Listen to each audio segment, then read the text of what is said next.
Беше обикновена сряда вечер, от онези, в които тишината по етажите звучи по-силно от телевизора. Тък му се прибирах от лекции, а в асансьора миришеше наготвено с пушек класика. Отварям хладилника, за да си стопля нещо, и виждам буркан с лютеница, който не бях виждала преди.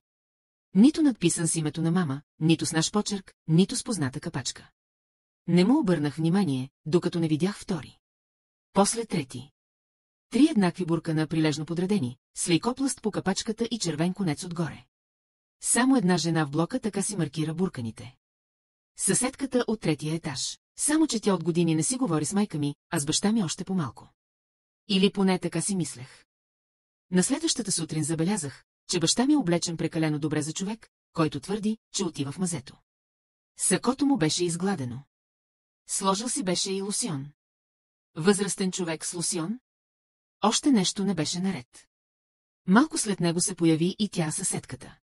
Държеше торба с празни буркани и слизаше по стълбите без да ме погледне. Обикновено беше по-лъскава. Сега лед. И нещо в походката й подсказваше, че се чувства сигурна.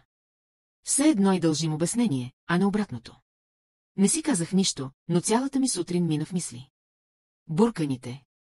Лосьонът. Мълчанието.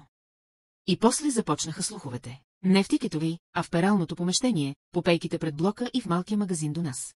Някой беше споменал, че нашият татко май се виждал с вдовица. А в нашия блок само една жена беше вдовица и още държеше погледа като преди 30 години. Отначало не вярвах. После започнах да броя бурканите. Станаха 6. А когато разбрах какво наистина се случило, всичко се промени.